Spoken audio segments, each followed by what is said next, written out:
Hey, what's up, friend? Just want to share with you a strategy about how to buy 2 properties in 2 different states within the same year, right?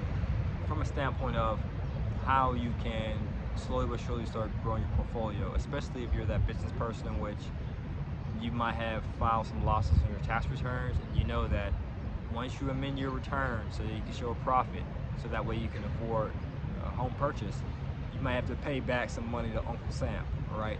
So you want to definitely take advantage if you happen to be in that position in which you have to amend your taxes, because it's one of the things that I've done.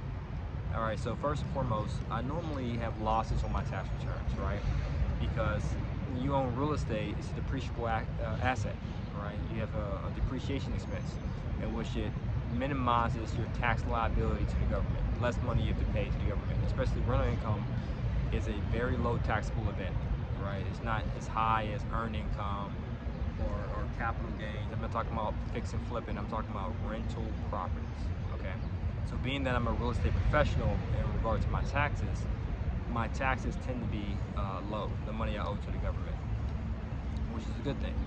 However, when it comes to buying properties, even like a personal residence, over here, I have a condo over here in Miami, it is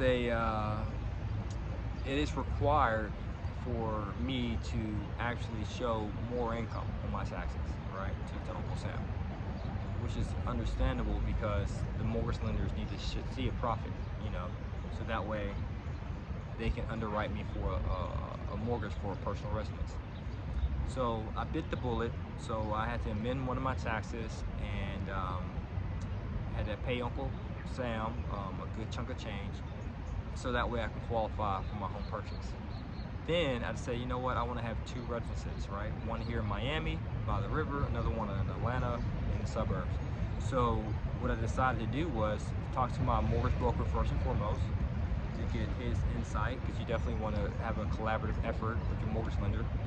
And your mortgage lender should be licensed in the state that you want to invest in. Not all lenders are like that, but the lender I work with, he's licensed in several states in the Southeast. Florida, Georgia, Tennessee, and some other state, which it doesn't matter to me because I'm only interested in Georgia and Florida.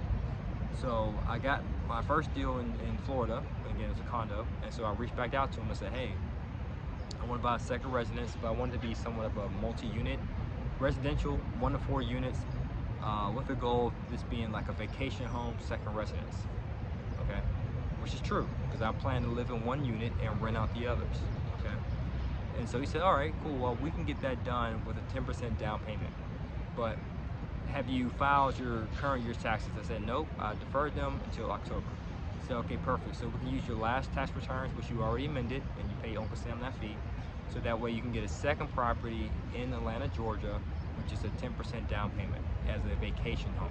That would be my second property.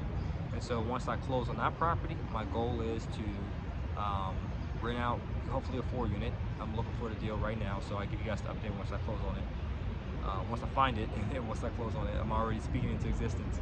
So my goal is to rent out 3 of the units, and then the 4th unit, make that to an Airbnb. So that way, when I'm in town in Atlanta to visit, because I have a lot of family and friends there, I come back for the holidays.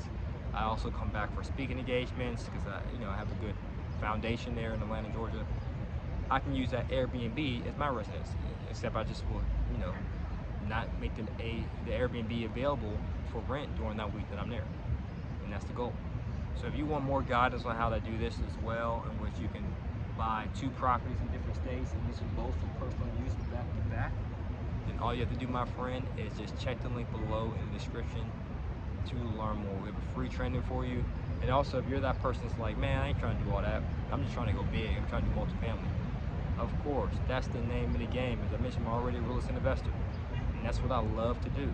I love to go big, but hey, there ain't nothing wrong with a little small deal here and there, right? I like the big deals just as much as the small deals, especially the small deals when it comes from a personal standpoint.